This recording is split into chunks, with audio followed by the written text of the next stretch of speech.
اعوذ باللہ من الشیطان الرجیم بسم اللہ الرحمن الرحیم قل لا اجد فيما اوحي الي محرما على طاعم يطعمه الا ان يكون ميتة او دما مسفوحا او لحم خنزير فانه رجس او فسقا اهل لغير الله به فمن اضطر غير باغ ولا عاد فان ربك غفور رحیم۔ سورۃ الانعام آیت نمبر 145۔ قل محمد صلی اللہ علیہ وسلم فرما دیجئے، لا اجدو میں نہیں پاتا، فی ما احیا اس میں جو وحی کیا گیا ہے، الیہ میری طرف، محرمن حرام، علی طاعم کھانے والے پر، یطعمہ جسے وہ کھاتا ہے۔ پہلے تو یہ بات سمجھ لیجئے کہ یہ آیت مبارکہ بھی پچھلی آیات کے ساتھ ہی ہے کہ جس میں انعام کا ذکر ہوا، کہ جس میں اللہ نے یہ بات بیان فرما دی کہ کون کون سے جانور حلال ہیں، اور ان کی بعض قسمیں جو مشرکین مکہ نے حرام کر رکھی تھیں اس کے بارے میں مزید وضاحت آ رہی ہے کہ محمد صلی اللہ علیہ وسلم کہہ دیجئے کہ جو وحی مجھ پر نازل ہوتی ہے اس میں تو میں کسی بھی چیز کو حرام نہیں پاتا جسے تم نے حرام کر رکھا ہے۔ یہ ہم نے بات جانی تھی کہ کچھ چیزیں انہوں نے مردوں پر حرام کر رکھی تھی، کچھ مخصوص قربانیوں جانوروں سے متعلق وہ خاص قسم کے عقیدے رکھتے تھے کہ ان کو فلاں لوگ کھا سکتے ہیں، فلاں نہیں کھا سکتے، فلاں قسم کے جانور عورتیں کھا سکتی ہیں، فلاں مرد کھا سکتے ہیں۔ تو ان ساروں کے بارے میں یہاں وضاحت کر دی گئی کہ اعلیٰ طاعم یطعمہ، کسی بھی کھانے والے پر جو اس کا کھانے کا ارادہ رکھتا ہے اس پر میں حرام نہیں پاتا ان جانوروں کو۔ تو جو 8 قسمیں بیان ہوئی ان میں سے کوئی بھی شخص ان کو کھا سکتا ہے، الا سوائے یہ کہ ان یکون میتتن، وہ ہو مردہ، کہ مردہ جانور کا کھانا جائز نہیں ہے۔ کوئی بھی حلال جانور ہے لیکن اگر وہ مر گیا ہے،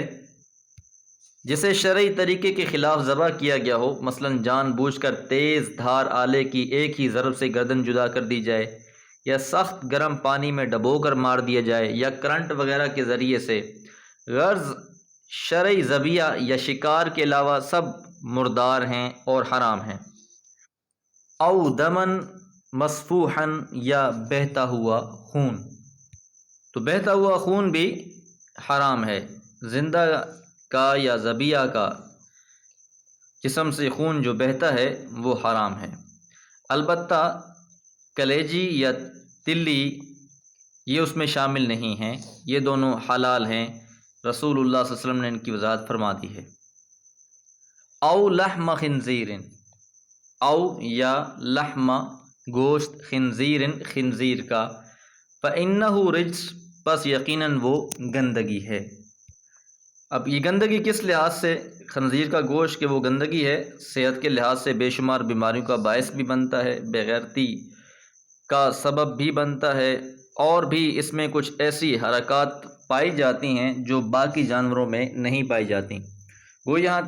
ضمیر مفرد کی آئی ہے رجس کی، فإنہ رجس، لیکن یہ جو تینوں چیزیں گزر چکی ہیں، مردار جانور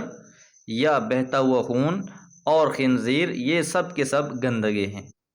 او فسقن، یا یہ نافرمانی ہے۔ اچھا، اہل بلند کیا جائے، پکارا جائے، لغیر اللہ بہ، اللہ کے علاوہ کسی اور کا نام۔ یہ چوتھی قسم ہے اب، کہ جانوروں میں سے ایسا جانور کہ جس پر اللہ کے علاوہ کسی اور کا نام لے کر اسے ذبح کر دیا جائے، یا اللہ کے علاوہ کسی اور کی رضا کے لیے ذبح کر دیا جائے، پھر اگرچہ اس پہ اللہ کا نام بھی لے لیا جائے، ایسا جانور بھی حرام ہے۔ حرمت کے لحاظ سے آخری چیز کی حرمت باطنی نجاست کے ساتھ ہے۔ غیر اللہ کے نام پر ذبح کرنا شرک ہے،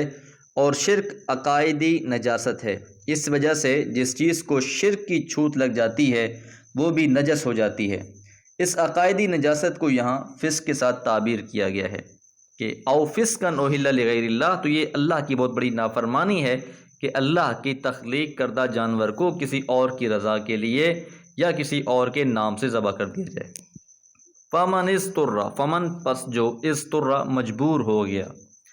غیر باغن بغیر بغاوت کرتے ہوئے، ولا عادن اور نہ حد سے بڑھتے ہوئے، فإن پس یقیناً ربک تیرا رب غفور درگزر کرنے والا، رحیم اور مہربان ہے۔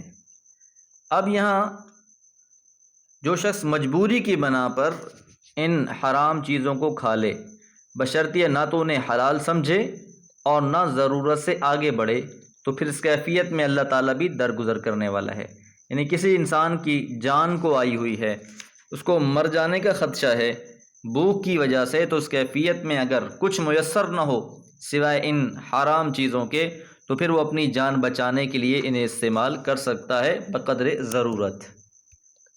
یہ بات ملحوظ رہے کہ اس آیت کے اندر جو چیزیں حرام بیان کر دی گئی ہیں، اس کا مطلب یہ نہیں کہ بس صرف یہی چیزیں حرام ہیں، اس کے علاوہ اور کوئی جانور حرام نہیں ہے، ایسی بات نہیں ہے، بلکہ کیونکہ ان کا تعلق ان کے ساتھ ہے جو انعام کا پچھلی آیات میں تذکرہ ہو چکا ہے، لہٰذا ان کی یہاں وضاحت کر دی گئی، وگرنہ اس کے علاوہ اور بھی بہت سی چیزوں کی حرمت احادیث رسول صلی اللہ علیہ وسلم سے بھی ثابت ہے، اور ان کی تفاصیل قرآن مجید کی مختلف جگہوں پر بھی موجود ہیں۔ اللہ تعالیٰ سے دعا ہے اللہ تعالیٰ قرآن مجید کو سمجھ کر پڑھنے کی توفیق عطا فرمائے۔ وما علیہ الا البلاغ۔